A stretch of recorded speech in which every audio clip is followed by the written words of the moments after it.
नमस्कार मित्रांनो, मी आहे वैभव बागे आणि तुम्हा दर्शकांचे मी स्वागत करतो। मित्रांनो, बिग बॉस मराठी हा कार्यक्रम दिवसेंदिवस खूप फेमस बनत चाललेला आहे आणि एक वैशिष्ट्य म्हणजे काल बिग बॉसने जाहीर केले की आज या सीझनचा 57वा दिवस आहे आणि आपण आता हाफ सेंचुरी पूर्ण केले, याकरता सर्व स्पर्धकांचे अभिनंदन। त्यानंतर ते क्रिकेटचं उदाहरण देतात की क्रिकेटमध्ये कसे पूर्वी कसोटी असायची आणि आता 2020 आलेले आहे आणि आता तो क्रिकेटचा जो काय फॉर्म आहे तो चेंज झालेला आहे। आता कसोटीपेक्षा आता सगळ्यांना म्हणजे सर्व प्रेक्षकांना 2020 मॅचेस जास्त आवडतात। तशा पद्धतीने बिग बॉस सर्व स्पर्धकांना सांगतात की त्यांची उत्कंठा वाढवून सांगतात की हा सीझन पूर्वीच्या सीझनसारखा 100 दिवसाचा नसेल, तर हा सीझन असेल फक्त 10 आठवड्यांचा, म्हणजे 70 दिवसांचा असेल। म्हणजेच या सीझनच्या ग्रँड फिनालेला आता केवळ 14 दिवस शिल्लक आहेत असं ते सर्व स्पर्धकांना सांगतात आणि 6 ऑक्टोबरला आपल्यापैकी कोणीतरी एक ही मानाची ट्रॉफी उंचावेल आणि घेऊन जाईल असं ते म्हणतात। सर्व स्पर्धकांसाठी हे बिग बॉसचे शब्द ऐकल्यानंतर त्यांना खूप मोठा धक्का बसलेला असं पाहायला मिळाला। काहींना तर विश्वासच बसत नाही, तर काहींना वाटतं की बिग बॉस काहीतरी नेहमीप्रमाणे थोडीशी मस्करी करत असतील, पण तसं काही नाही आहे मित्रांनो। बिग बॉस शो हा लवकर आता वाइंड अप होणार आहे, गुंडाळणार आहे।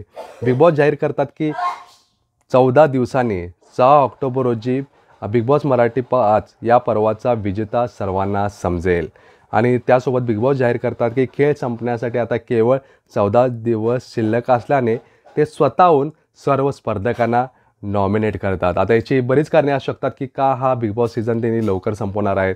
मे बी प्रेक्षकांना आवडला। एकीकडे त्यांनी म्हटले की बाबा TRPचे सर्व रेकॉर्ड ह्या बिग बॉस शोने मोडलेले आहेत, भाऊच्या धक्क्याने पण मोडलेले आहेत।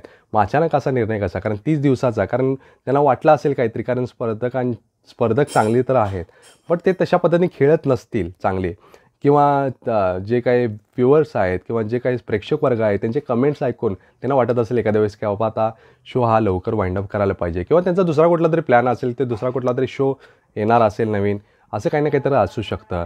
त्यामुळे मित्रांनो, फक्त आता आपल्याला थोडे 14 दिवसच बिग बॉस मराठी या कार्यक्रमाचा लाभ घेता येणार आहे। त्यामुळे बघूया आता बिग बॉस मराठी या कार्यक्रमामध्ये म्हणजे सीझन 5 मध्ये कोण विनर होते ते।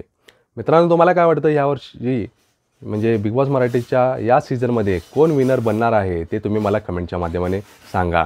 तसेच आता नॉमिनेट तर सर्वांना केलेलंच आहे, त्यामुळे घराबाहेरून नेमकं कोण जातं हे पण आपण आता पाहूया। मित्रांनो, असे व्हिडिओ पाहण्यासाठी तुम्ही या चॅनलला सबस्क्राईब करा। आपण पुन्हा भेटू। धन्यवाद।